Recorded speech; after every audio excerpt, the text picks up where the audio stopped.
Thank you for joining me today. If you're listening to this, you're likely facing one of life's most challenging transitions, divorce. Whether you're just considering this step or you're already in the process of divorce, you've made an important decision to educate yourself about protecting your financial future. That's not just brave, it's also smart. I want to start by sharing something crucial that many women don't realize until it's too late. The decisions that you make in the weeks and months leading up to your divorce, and in those first couple months of the divorce process, those decisions can impact your financial well-being for decades to come. I've worked with hundreds of women going through divorce, and I can tell you with certainty, the ones who protect themselves early in the process have significantly better outcomes in their divorces. Today, I'm going to cover 10 essential areas of financial protection during your divorce. I'm going to give you specific, actionable steps for each one. Keep a notebook handy because you will want to write some of this down.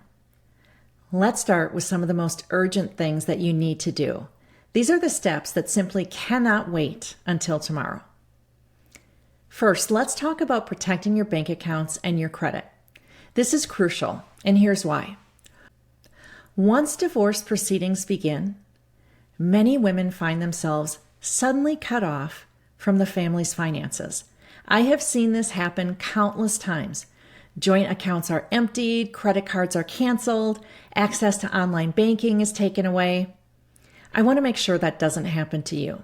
So here's exactly what you need to do today. And I really mean today, not tomorrow, not next week. First, you need to open a new bank account, and this needs to be at a completely different bank than the one you and your husband currently use. I want to emphasize doing it at a different bank because even if you open a separate account at your current bank, their systems sometimes link accounts accidentally, or maybe a helpful bank employee would give your spouse access to the account without realizing what's going on. So go to a different bank. Go to that bank in person. Take your driver's license and your social security card with you. Open both a checking and a savings account and make sure you opt out of paper statements. Choose online statements only, and that's for privacy, and have them sent to a new private email address that your husband doesn't know about. When you're at the bank, don't just open those accounts. Get your online banking set up immediately if you can. Choose a username and a password that your husband couldn't possibly guess, and don't use any of the usual passwords or common information like birthdays or anniversaries or pet names. Write down your account numbers and your login information, but don't keep that information at home or on any devices that you share with your husband. Now, about moving money to your new accounts. This is a delicate topic, but it's really important. If you have income of your own, you can set up direct deposit to your new account right away. If you have access to joint funds, you might want to transfer some of that money to your new account, but I want you to be careful. The general thinking is that you can take up to half of the money in the joint accounts, but there are going to be exceptions to this. And if your husband has accounts of his own, think about that, especially if he has a good bit of money in those accounts. Then you might want to think about taking more than half of the money in your joint accounts to even things out. But if you're questioning what to do on this, I want you to talk with a divorce attorney before you move around large amounts of money. Now, I'm personally a believer that if you move too much money to your separate account, usually the worst thing that can happen is you will some point have to put some of that money back, pay it back to your ex down the road. But in the meantime, you've given yourself some financial security and you've helped make sure that your bills can be paid while you're going through divorce, and that's a good thing. Next, let's protect your credit. This also needs to happen right away because once divorce begins, it can be harder to open new accounts or to get credit on your own. I want you to get a copy of your credit report from a site that offers them for free. Now, the official site is annualcreditreport.com, but your bank might also offer them for free, and there are other services out there that offer them for free too. Download your credit report and save it securely. You're not going to save it on your home computer, but maybe you'll have some cloud storage that you can use where only you are able to access it. I want you to save that report securely. Then go through it line by line. Make note of every account that's in your name, either individually in your name or jointly with your husband. Pay special attention to any accounts you don't recognize. Now, unfortunately, it's not uncommon to discover credit cards or loans that you didn't know anything about. While you're thinking about this credit issue, I want you to apply for a credit card in your name only. And I want you to do that before you separate from your husband if possible. Why? Because while you're together, you can use household income on that application, including your husband's income. After separation, it gets a little bit more tricky. I tend to believe that you're still a household and you can use both of your income, but in some situations you might be a little bit more limited. You might have to use only your income, and that could make it harder to qualify. Choose a major credit card with no annual fee if possible, and if you're approved, I think the best thing to do is keep the card for emergencies, but not use it for regular expenses unless you absolutely need to. We also want to protect your credit for the long term. It's not enough just to check your credit report once. You have to protect yourself on an ongoing basis. So first, I want you to consider placing a fraud alert on your credit reports. This is free, and it means that creditors have to verify your identity before they open new accounts. You only need to place that fraud alert with one credit bureau, and then they'll notify the others, so it's pretty easy. Even more secure than that is a credit freeze. This is going to prevent anyone, including you, from opening new credit in your name unless you lift that freeze. So if you want new credit, you can get it. You just have to go through the process of lifting the freeze, getting the credit, and then putting the freeze back on when you're done. You'll have to do a credit freeze with all 3 credit bureaus separately.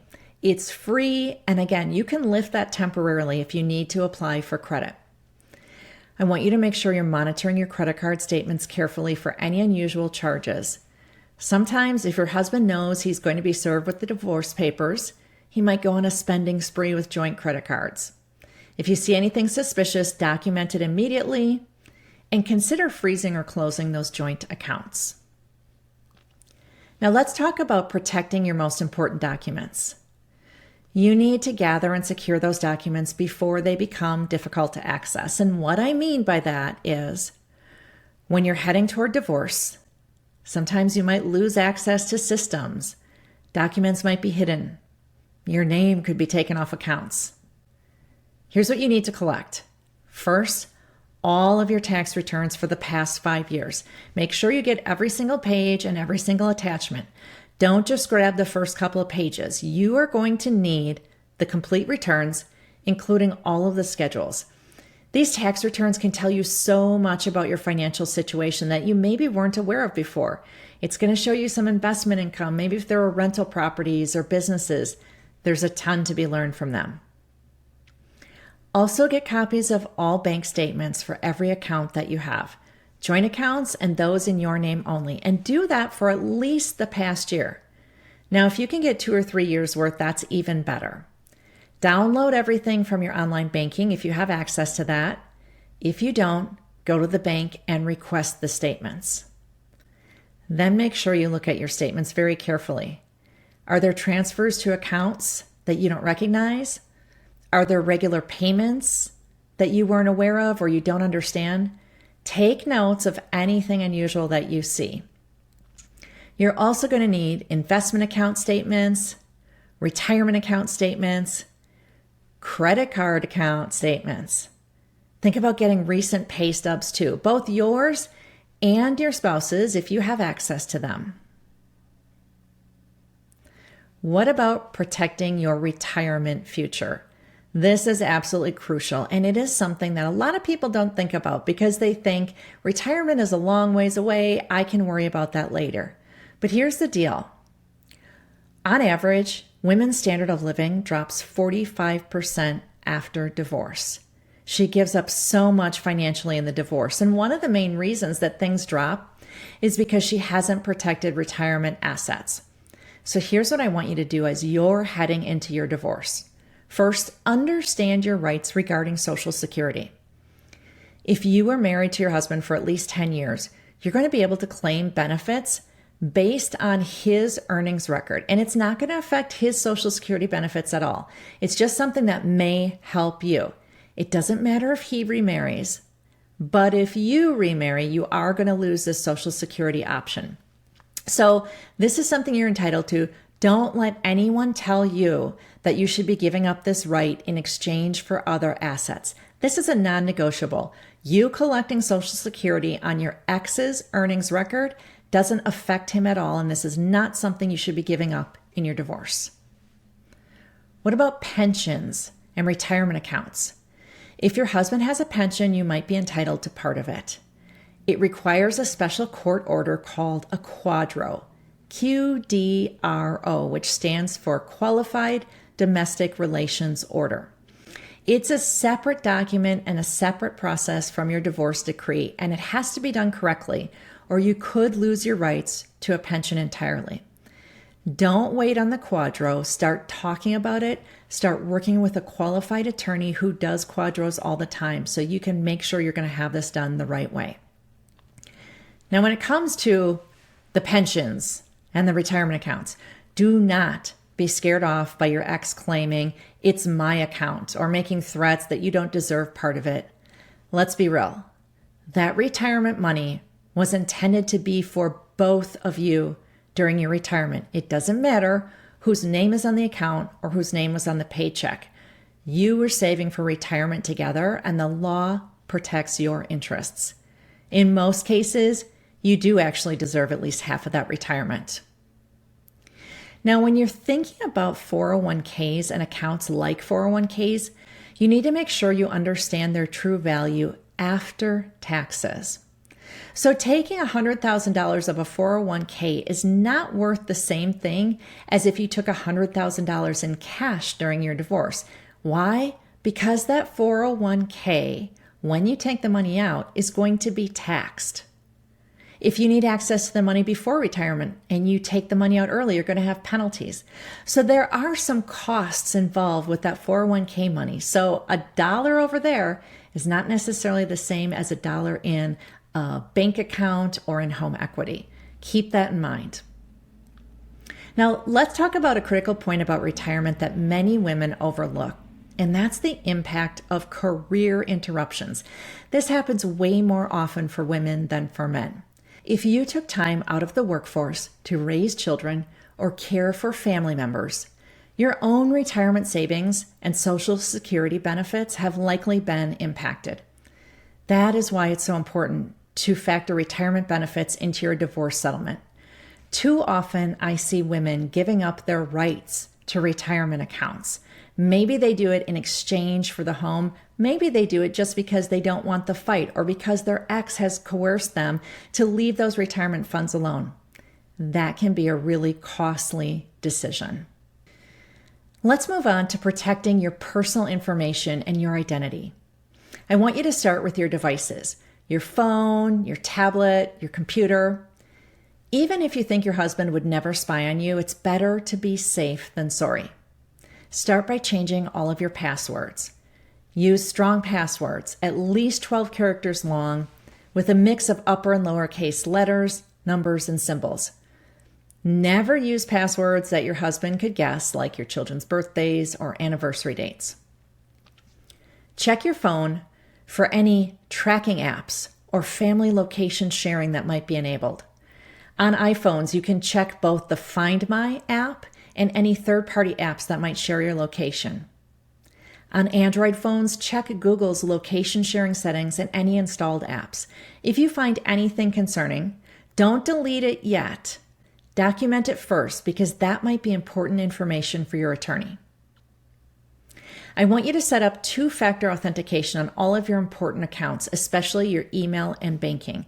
That means if someone tries to log in using your password, they're going to need a second layer of information. They'll need a code sent either to your phone or to your email address to access that account.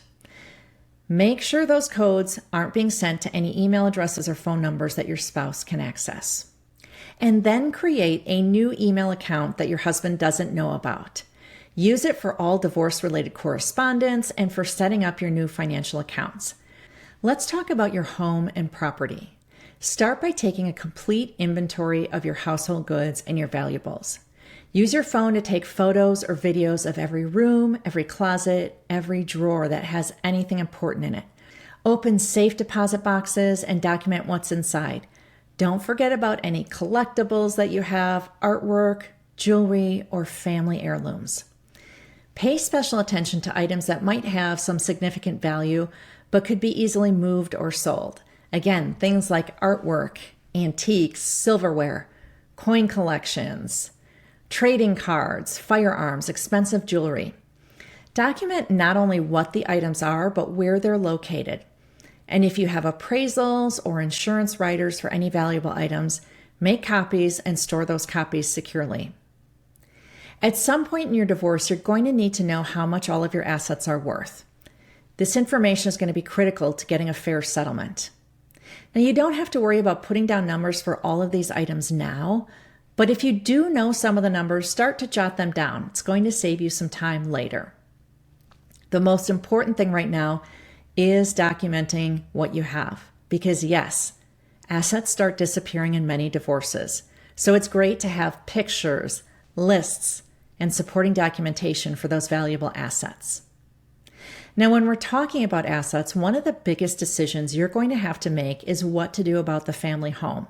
And this is often the most emotionally charged financial decision that you'll make in your divorce. It's critical to think about it strategically and try to keep the emotions out of it. What you really need to do is start by thinking about the true cost of keeping your house.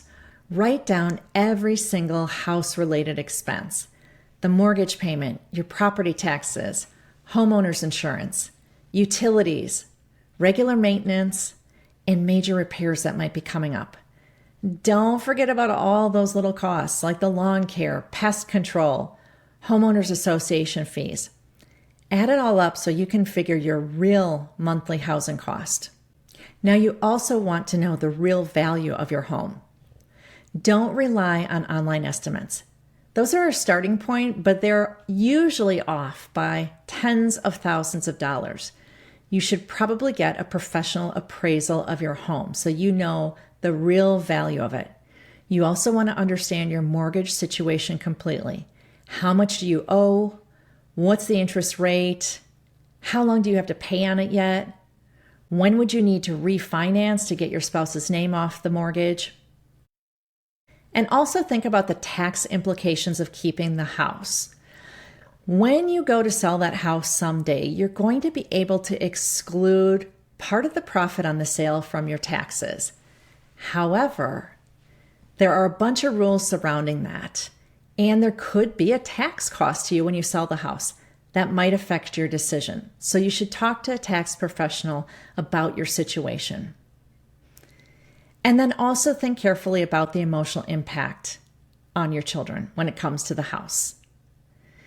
People tend to think that keeping the house is best for the kids, but don't forget that struggling financially to keep a home that's too expensive could actually create more stress for everyone. So sometimes a fresh start in a new, more affordable home is a better choice. Let's talk about another critical area: protecting your income and your career prospects.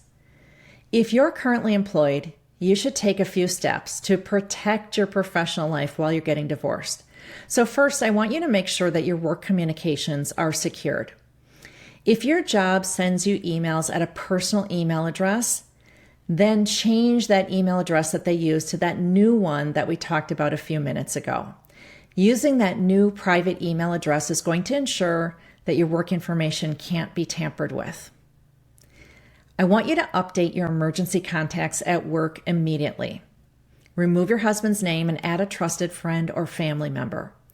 If you have any workplace benefits like life insurance or retirement accounts, you want to think about changing your beneficiary designations on those accounts if it's allowed. Now, you have to be careful because in many divorces, you're actually not allowed to make a change like this until after the divorce is over, but your attorney should be able to help you with what your rights are in this regard. If you're thinking about changing jobs during your divorce, be very careful about timing. A job change could impact your divorce settlement negotiations, especially if there's a significant change in income. It's often better to wait until after your divorce is finalized, unless staying in your current job is going to be detrimental to your career. Now, if you're not currently working outside the home, we have to talk about re-entering the workforce.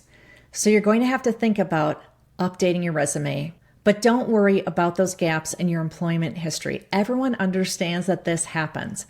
Focus on the skills you've developed through past work, through volunteer work, through part-time work you've done. You can consider taking some online courses to refresh your skills or to learn new ones. Many community colleges offer affordable courses that can help you become more marketable. So you do have options when you're returning to the workforce.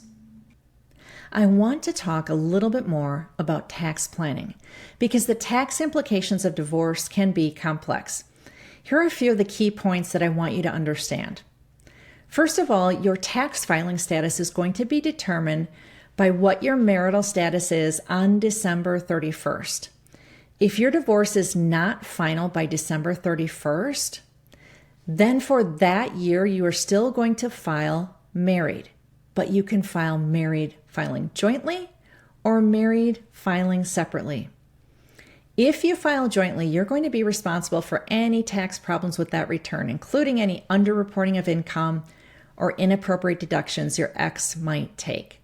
So you have to think carefully. On the flip side, it's often financially better to still file jointly. So it's a decision that you have to think about carefully. Child support payments are not taxable, so you don't have to worry about that. If you're receiving alimony or spousal support, that is no longer taxable either, so you don't have to worry about taxes on that.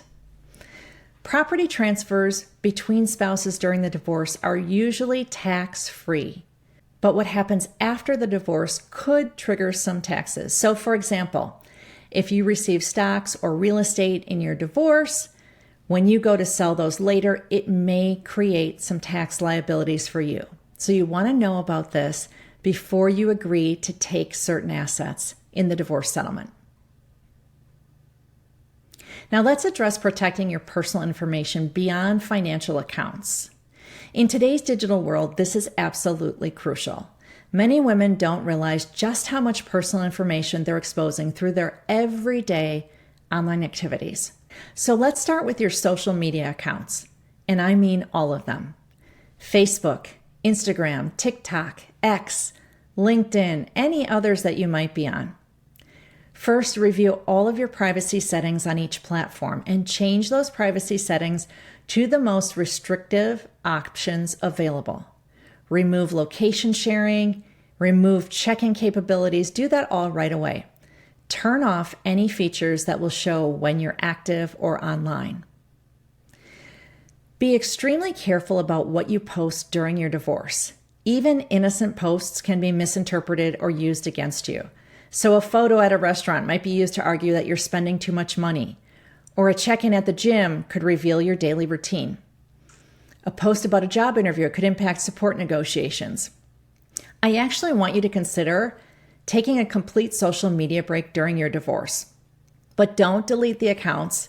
You don't want to be accused of destroying any kind of evidence. But taking that break until after your divorce is over might be really good for you. Review your friends and followers lists. Remove your husband's friends and family members if you're comfortable doing that. If you're not, then at least try to create some custom privacy settings that would limit what they can see. And remember that anything you post, no matter who your friends or followers are, could be screenshotted and shared with your spouse, even if he can't see it directly. Let's talk about those digital entertainment accounts. Now, this might seem minor to you, but they can actually reveal a lot about your activities, your locations, and your habits. Start with accounts like Netflix, Amazon Prime, Hulu, any other streaming services that you have, and I know we all have a lot of them. Change all of the passwords right away and remove your viewing history if possible, because that shows patterns of behavior or might show your location and you don't want to share that. Your Amazon account needs special attention because it's more than just streaming. That one has your shopping history, your wish lists, your browsing history, the books you've bought, saved addresses. I recommend creating a new Amazon account with your new email address. Don't just change the password on your old account. A new account with a fresh start is ideal. And by all means, do not continue to share an account with your ex. I know that people want to save money on that Amazon Prime fee. It's not worth it. You are giving up so much in the way of privacy. Then check your Apple ID or Google account settings. These often control multiple services and multiple devices. They are probably sharing your location, backing up your photos, syncing your calendar, syncing your contacts. If you need to, create new accounts and make sure only your personal devices are linked to those new accounts and no other devices. Review every single app that's on your phone. Look for anything that could be sharing your location, even inadvertently. Food delivery apps, rideshare services, fitness trackers, period tracking apps, all of those contain personal information about your habits and your whereabouts. Delete the apps that aren't necessary, and for the ones that you keep, reset them or maybe even create new accounts for them. Don't forget about your online shopping accounts. Go through every site where you've saved your credit card information or your address. Think about department stores, drugstores, food delivery services, everything. The best practice is to remove payment information or close those accounts entirely and then create new accounts with your new email address if you still want to use the services. Check all of your devices for any shared features like Find My Friends, family location sharing, or shared calendars. These features are really convenient while you're married, but they can be so problematic during divorce. Turn them all off. Double check that your location isn't being shared through any other apps or services. Now, I know that this all sounds like a lot and might seem like overkill. Obviously, you should use your best judgment about what is at risk for you and what your ex has access to and lock things down accordingly. Now, here's something really important, and it's sometimes forgotten. If you use any smart home devices like thermostats, doorbell cameras, security systems, I want you to change those passwords and settings too. Remove your spouse's access to any apps that could control those devices. This is especially important if you're the one who's going to stay in the family home. If you have cameras or other monitoring devices in the house that your ex has access to, and for some reason you can't lock them out, you can't change things, you can't turn off the recording, consider unplugging the devices altogether and removing them from your home. Removing devices that your ex could use to spy on you is perfectly acceptable. And finally, your 10th step in protecting your finances is protecting your peace of mind, because financial security isn't just about numbers. It's about feeling confident and feeling in control of your future. So I want you to create an action plan for your first year after divorce. And here's how the first few months might go for you. In your first month, I want to make sure that you have a new budget, that you've got all your financial documents organized, you've changed all your online banking password, and you're making an effort to keep track of what you're spending on a monthly basis so you can really get your arms around your financial situation. In month 2, start thinking about reviewing your insurance coverage, starting more retirement planning, rebuilding your credit, thinking about investments. And then in month 3, think about an estate plan, doing a will for yourself. What's going to happen if I pass on? What's going to happen with the kids? Set some financial goals for yourself. Start building your emergency fund. And think about your tax situation, whether you need any planning there. I know there's a lot to do, but remember, divorce is not just an ending, it is also a beginning. The steps that you take now to protect yourself financially will give you a foundation that you need to build a secure and happy future. I'm going to leave you with 5 crucial points to remember. First, protect yourself before you announce your divorce. get your documents in order, set up separate accounts, and have a plan in place. Once you say the word divorce, access to information and accounts often becomes much more difficult. Second, think long term. Don't let your immediate emotions drive financial decisions that you'll regret later. A divorce settlement isn't about just getting through the next year. It is about securing your financial future for decades to come. Third, document everything. I want you to keep detailed notes of financial discussions, of decisions that are made. Save your emails and text messages about money and save those right away. Take photos of important documents. Create lists of assets and debts. The more documentation you have and the more organized you are with it, the stronger your negotiating position is going to be in the divorce. Fourth, be prepared for the unexpected. Even if your husband has always been reasonable about money, understand that divorce can change people. So always have a backup plan for everything. Keep some emergency cash in a safe place. Have copies of important documents outside your home. Fifth and finally, take care of yourself during this process. Yes, it's critical to protect your finances, but don't forget about your physical and emotional well-being as well. Stress can lead to poor decision making, so consider working with a therapist or a life coach who can help you manage the emotional aspects while you focus on the practical ones. Remember, you don't have to do this alone. There are professionals who can help you through every step of this process. Focus on making smart, strategic decisions rather than emotional ones. Protect yourself early and thoroughly.